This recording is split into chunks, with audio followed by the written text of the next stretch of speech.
Hi guys, in this video we will be making some sounds with, as well as talking a little bit more about this camera that I have here in front of me. So, if that sounds good to you, why don't you go ahead and sit back and relax, and we can get started. So this here, as you may have guessed, just based on the nameplate, is my Canon A1. So that is the model of this camera, and it's one of my favorite 35mm cameras. But this video is going to focus more on the sounds we can achieve.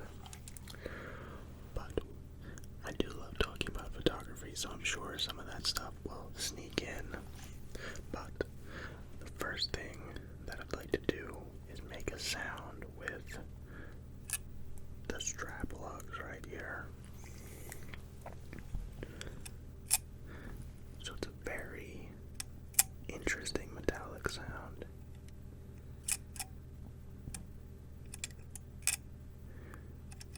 We have to be very careful with this one.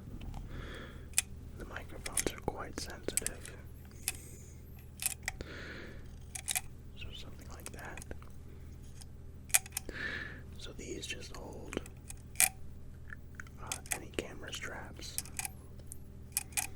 that you'd want to use, and just give it a secure anchoring point to the body. So that is the one on the right hand side, and the left one, of course, is going to sound the same. And of course, as I say that, it sounds quite different. I think it's because I see what it is.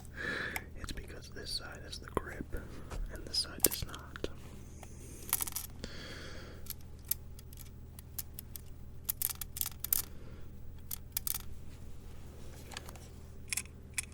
So let's really be careful around the microphones here. I was doing a little bit of experimenting with this earlier.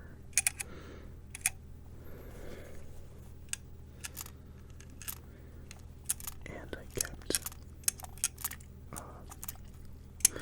going way too high on the audio levels. So hopefully we don't do that this time. So this camera, if you're wondering, has I almost just said a vintage look, but it's not a vintage look, it is vintage. In fact, it is from, an entirely different era of photography. So, as I mentioned before, this is a film camera, and it's sort of your typical SLR style body. But enough of that photography stuff, we're here for the sounds.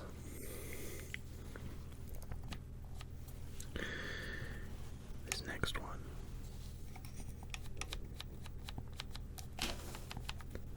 is also quite interesting.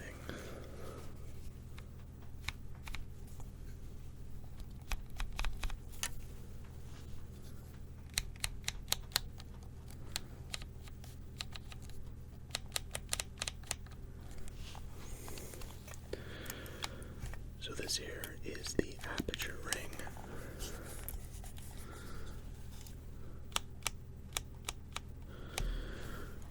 Get ready for a little photo lesson here, guys.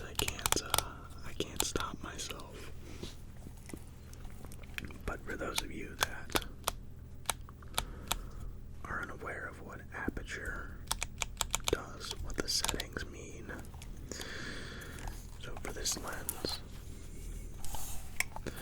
let me get that nice and close to the camera. There's quite a few options. So this ring spins just like this. And right now you can see we're on 1.8, which is how wide the lens gets.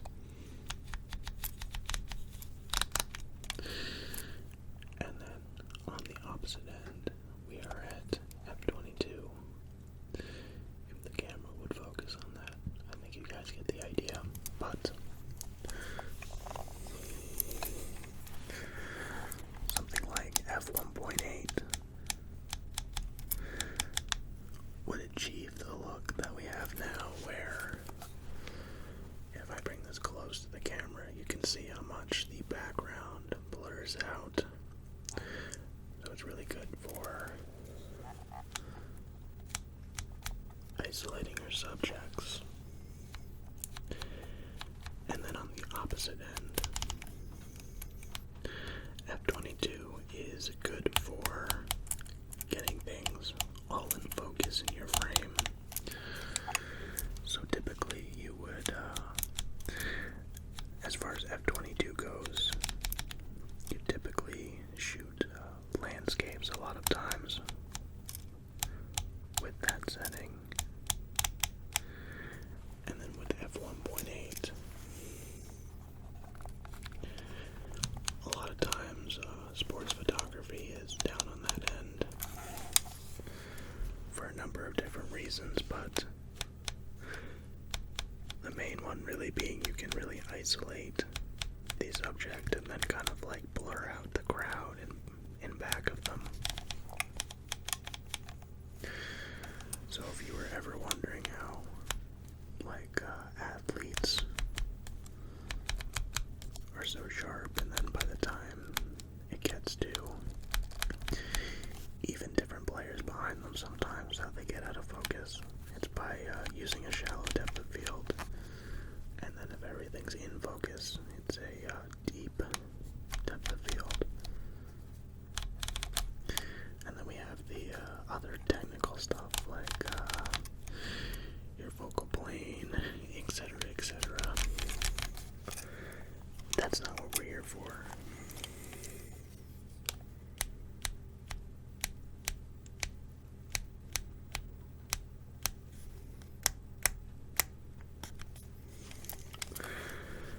So this aperture ring,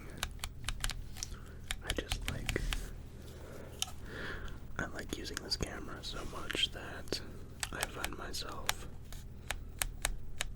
especially with this lens, just kind of picking it up and turning the aperture ring just because of that click. It's just such a satisfying click, and just it gets right into place.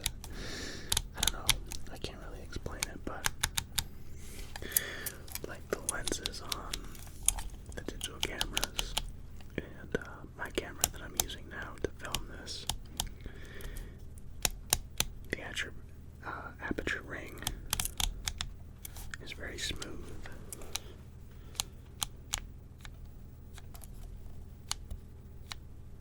And it doesn't have these clicks, and it certainly doesn't lock into place. But nowadays with digital bodies, you don't really set your aperture on a physical ring like this. I mean, certainly the cameras do have like rings to override things, but you just sort of set it on a dial on the body, and then on the digital screen you'd make sure the setting is what you'd want. So for example, I think we're shooting this video at either f3.5 or f3.2. See guys, this is what happens. We start making sounds and talking about photography, and I just can't help myself. But this next sound comes from spinning the focus dial. And this focus dial is quite smooth, and then eventually it will reach the end of its range and make just a little sound like that.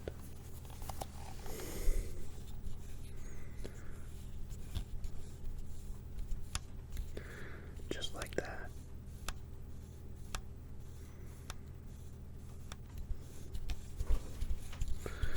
So really, it's kind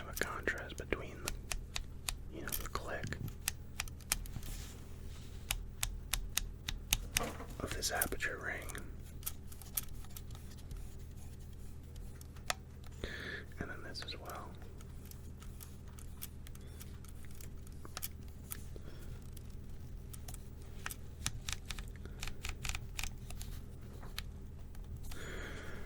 So these cameras were manufactured from the late 1980s, or 1970s, excuse me, to the early 1980s. I don't know the exact years, but again, this isn't, we don't have to get too specific, but I just, once the camera talk starts, I just can't control myself. But this camera is actually fairly advanced for the time. It has some aperture and shutter priority modes here, which kind of for the time was kind of a big deal. Nowadays, we don't really think about not having things like autofocus and all of these different program modes. So with this, we can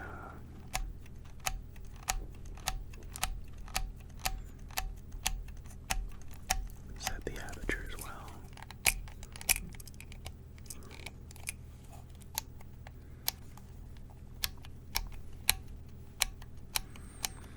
And kind of just flick through this dial.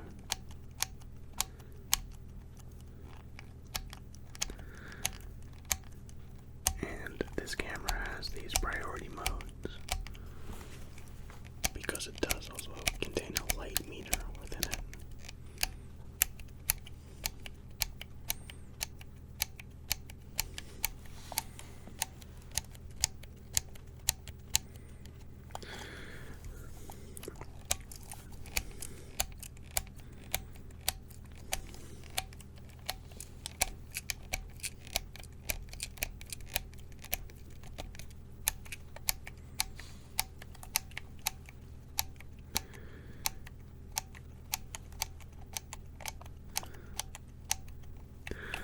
So would also, while we're here, if you guys will humor me, I would like to show you a very cool feature about when you switch from shutter to aperture priority.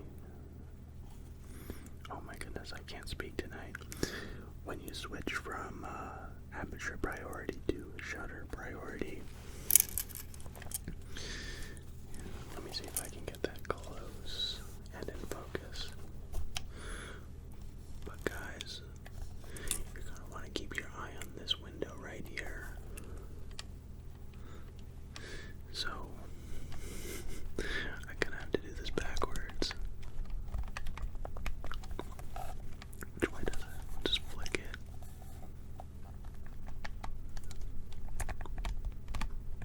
That way.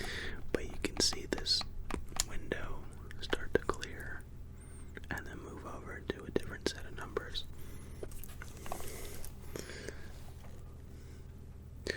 So, that different set of numbers is your shutter priority mode. So, we can actually use the same dial to access that. So it's got a pretty generous amount of shutter speeds that are available, especially for this time. So your base shutter speeds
needs a battery to operate. We can't fire the shutter, but it's this right here.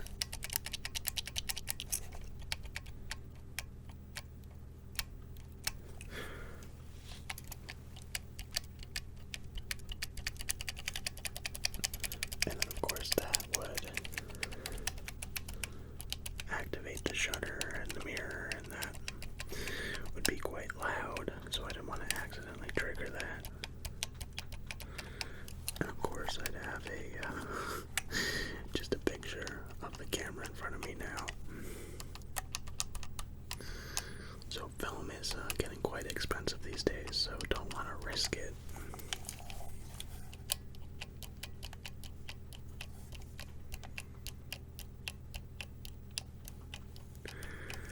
So then, once you would take the picture to advance the camera,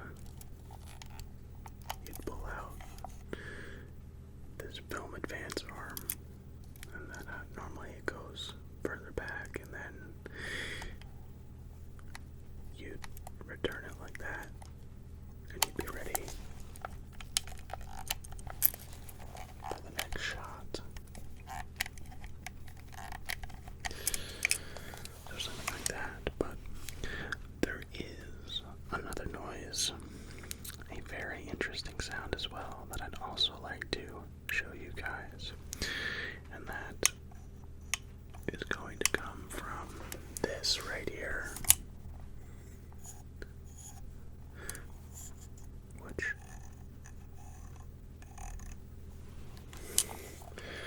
we have a few different options.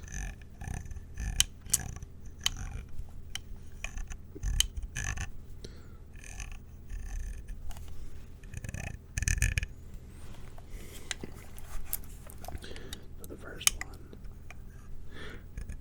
is this sound that I'm making with my nail, and that's on this grip here. So this is a piece that actually comes off the body, but it's threaded on with this hardware here, and that's attached to the body, as you guys can see. You guys are smart, I over-explained that.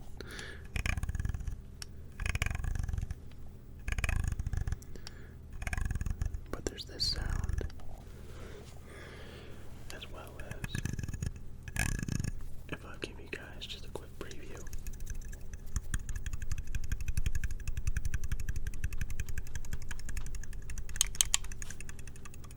Of some tapping sounds, but we'll get there. That's actually the way that I want to end this video.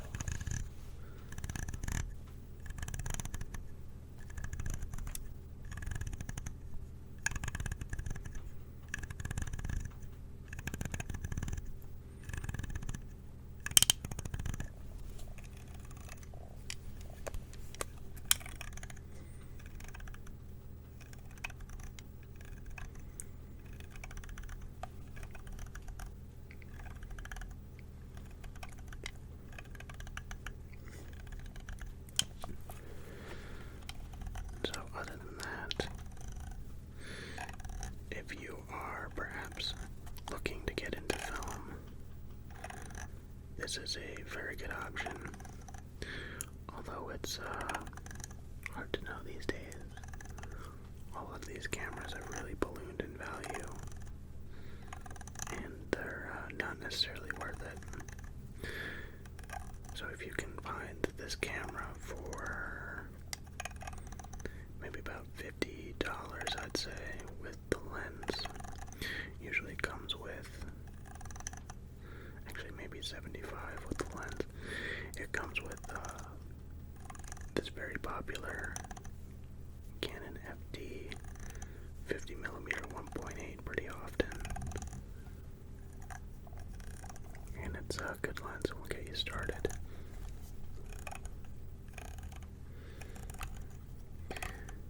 Some other cameras that you may want to look at is Minolta X700 is a very good one as well. I know a lot of people recommend the Canon AE1,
love this sound.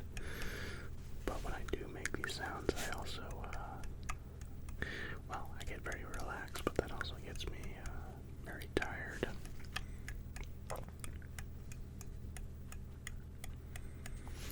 So hopefully that had the same effect on you as well. But guys, that is going to do it for me. I hope that you enjoyed and maybe learned something as well. I always love learning new things. And I'll take any chance to talk cameras or photography. So, as always, I will see you again in another video very soon.